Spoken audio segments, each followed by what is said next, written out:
our goal is to get this filler to become basically fill the color, but but not too much, right? So we want to apply a filter on here, and this filter is going to be called surface blur, and we want it to the point where we want the colors. So let me show you what I have. I have this, right, and I'm going to turn off the preview. See how this is kind of very sharp. So you want to make this a kind of a blurry surface, but you want to keep the hard edges, keep as much of the edges as possible, but the surfaces to be blurry. So we want to get to something like this where it's blurry, but still keep the edges. So I'm going to cancel this, and I'm going to back up to the point where I have just my filler layer. So here's what we're going to do. You select your filler layer. It's isolated. No other eyeballs are on except for the filler layer. And then I'm going to go up to filter, convert for smart filters. And what that does is that it's basically going to make your object, your layer, a smart object, which means then you can adjust things later on as opposed to making permanent changes on that layer. That's what a smart object does. So I'm going to hit OK. You can see that this little icon here, this tells you that it's a smart object.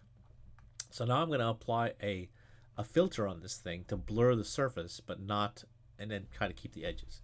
So filter, blur, and choose the surface blur. And you get this thing here, right?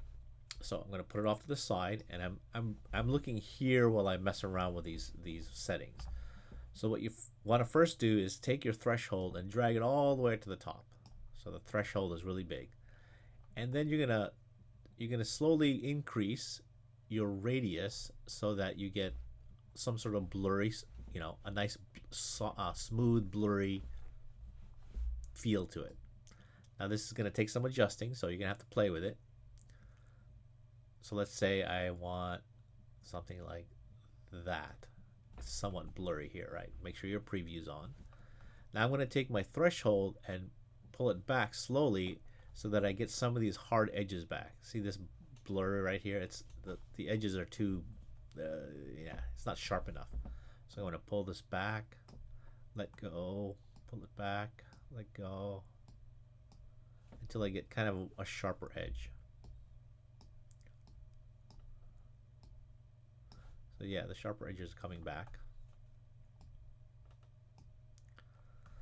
So we get a nice soft blur here, surface. The idea is we want the color to be blurry, but the edges to remain so that they're, like this color doesn't bleed over to this color. So that's the concept. See this little bleed right here, the red? That's part of the problem.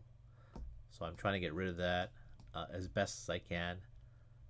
It's not going to be perfect, but close. Okay, so let's say I'm okay with that. Then I hit OK. So what happens is that you get this smart filter right here, smart filters, and a surface blur.